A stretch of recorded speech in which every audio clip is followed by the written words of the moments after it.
get settled in Kathmandu, back in our nickel a night hotel. In Dubar Square. Well, near there, yes. Closer to the river, I think you said. Right next down to the river there. And we get there and get settled in. So we say, well, let's go see Gothe.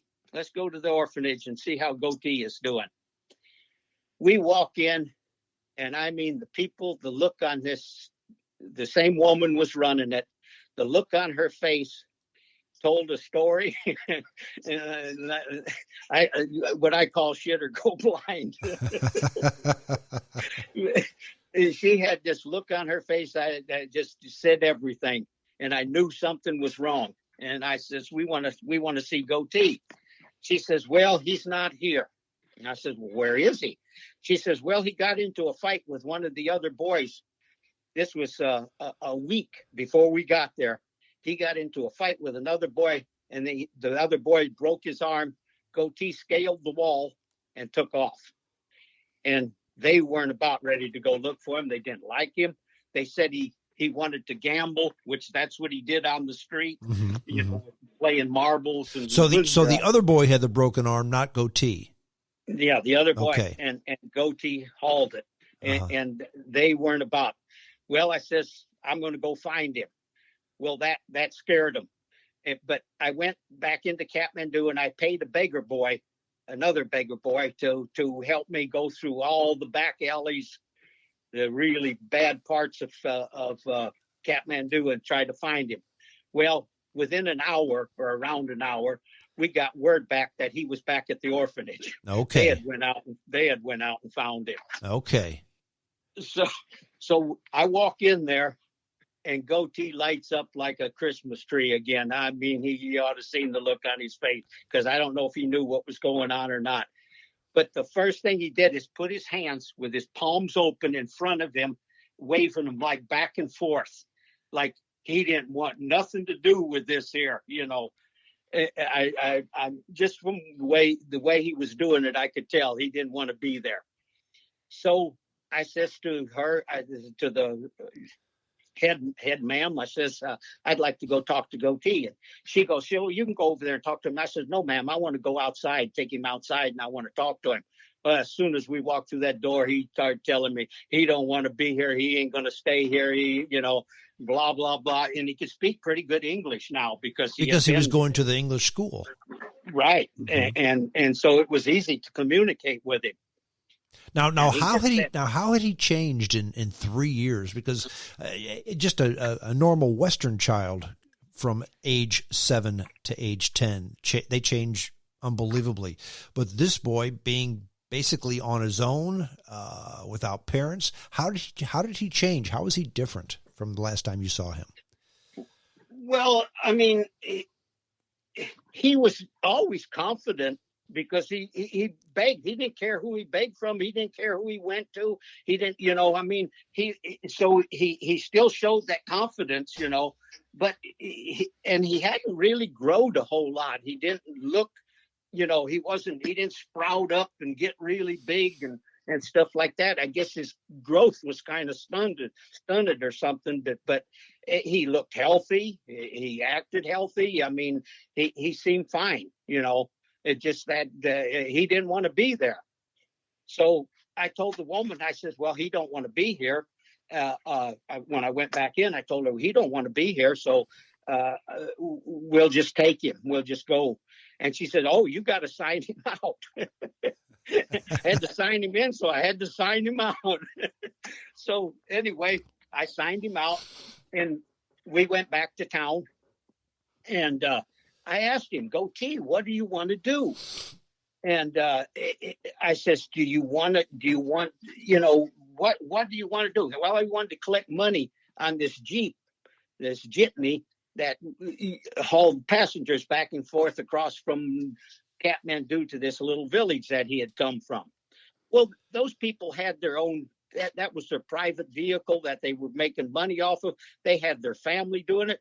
And they weren't going to let a little 10-year-old kid, you know, do that. You know, he wasn't just going to take over. And I said, well, Gothe, that ain't going to work, you know.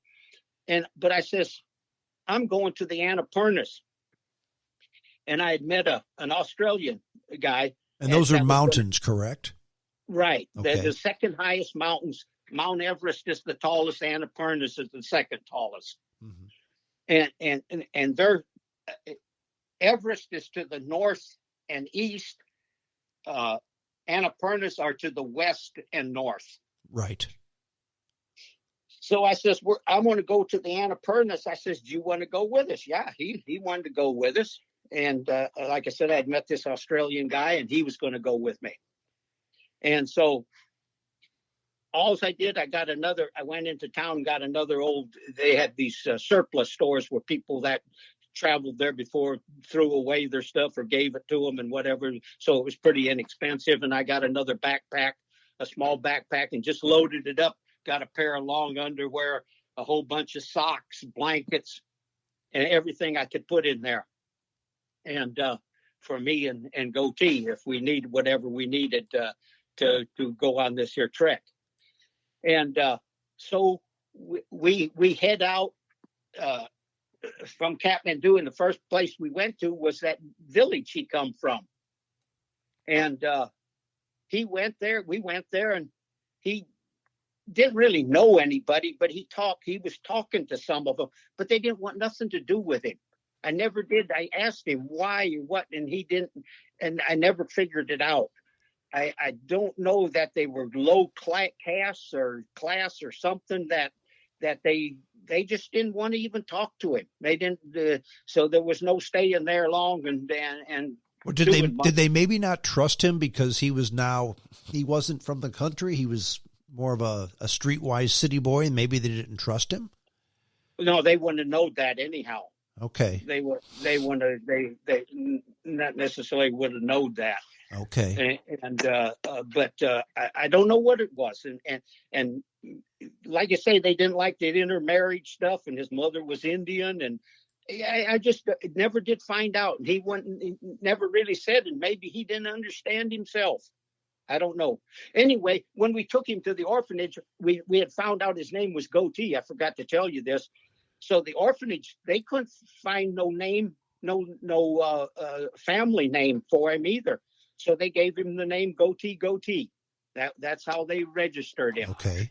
And that was his name from then on, was Gothe. And so anyhow, we didn't get very far that first day, and we stopped at a little, it was a chai shop, and slept there, and got up in the morning, and I made another dumb mistake. I just had some, English cookies, bickies, okay, and a glass of tea, because I didn't want to eat a whole plate of rice at 7:00 in the morning. And man, was that a mistake, because we got to climbing, and I ran out of gas really fast, and never did that ever again. And so anyhow, we headed out from Kathmandu. And now, if you look at your map, they had the China.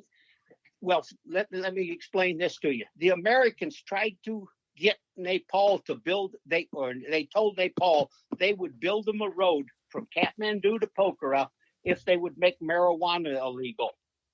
And King Mahendra said, no, it's part of our religion. I'm not going to do that. So the Chinese came in there real fast and built that road from Kathmandu to Pokhara. I didn't want to take the road to Kathmandu. I wanted to take the old footpath that they had been using for hundreds, maybe thousands of years, that went all the way from Kathmandu to Pokhara. The trekking permit was from Kathmandu to Jomson, which is up into the mountains.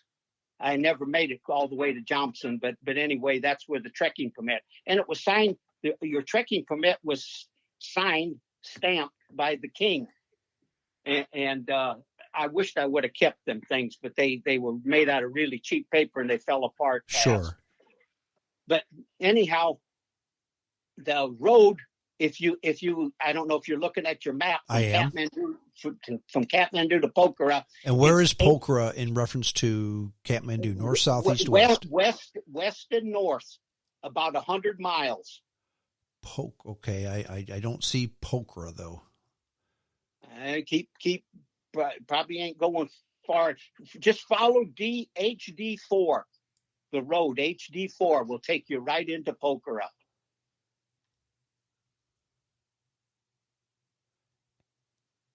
Is it up in the mountains, I guess? Yes, towards the mountains, right below them, kind of where you see in the greener into the mountain there. Mm-hmm. Mm-hmm. Anyway, well, continue with your story. I'll continue to look. We were probably the footpath was probably a good 30 miles or something north of the road. You never seen the road. You never heard anything, the traffic or anything on the road. It was just the footpath. And we would average on the whole trip, but we'd average about 18 miles a day. And it was just up and down, 1,000, 2,000, 3,000, 4,000 feet, just up and down all day long. And all these people that had to travel, we carried no food, no water, nothing. Just like I said, them clothes to keep us warm at night. Walked in a t-shirt and a pair of shorts, and that was it. And put on everything you had at night to keep warm when you got up in the mountains farther. And so we went through a bunch of little villages and stuff. And when we would get there at the noontime, Gothe would just, what I told him to say was ask who had food to feed us. And then we would bargain over the price of it. If somebody would say, yeah, they did. And then we'd bargain over the price of it. And then we would eat. And usually it was just a regular dinner plate, heap full of brown rice. If you were lucky, you got a little bowl of dal or some kind of a weed that was a vegetable on the side. But mainly it was just a plate of rice, a heaping plate of rice. Now, with Nepal being a Hindu country, did you have trouble getting meat? Well, they're not along there. No, the people, I don't know that anybody had meat. I don't know. They might have had a chicken or something every now and then. But I didn't eat it, so it didn't matter. So you were not eating meat at this time? I still was, but I wasn't at that time because well, let me think. No, I wasn't eating meat at all. I hadn't eaten meat in a long time. Was that because it wasn't available? It was too expensive? Well, no, I got sick from it. Okay. Started in Afghanistan, and then I just quit eating it. And then I would only eat little dabs of, like in Chinese food, and I got away from it. And because Hindus hardly ever in most of the areas, they didn't eat meat, that when I tried to eat it, I'd get sicker in hell from it. Yeah, because they just didn't prepare it correctly, I guess. Well, they say your body just changes from it, okay. And get away from it. So anyway, and then at nighttime, we would stop at a place. We'd have to find a village, and these are talking about maybe one street village. If it was a big village, it had two streets, maybe not even a block long. You couldn't even use the wheel. A bicycle wasn't, because everything was so hilly, and everybody walked and carried everything they had to carry. And we would drink out of the streams, drink out of the rivers, bathe, whatever we had to do. And you just go to these, and at nighttime, when you would find a little village to stop at to get your food for supper, and then you would sleep on the floor on an old nasty mat or something, and then get up in the morning and then have a plate of rice again in the morning, and then head out for your next day. And usually it'd be down around in the 30s in the morning, so it was chilly. But as soon as you start walking, it was nice and comfortable. Sure. Anyway, on the very first day, Gothe got him a stick. And anytime he seen a toad or a frog, or if he could get a bird or a lizard or whatever, he'd whack it with that stick. And I tell him, Gothe, don't kill the animals. I said, there's hardly any left already. I says, quit killing them. Well, he kept trying or doing it. I says, okay, the next one you kill, you're going to eat it raw. Well, he got mad. And anytime we went around a corner,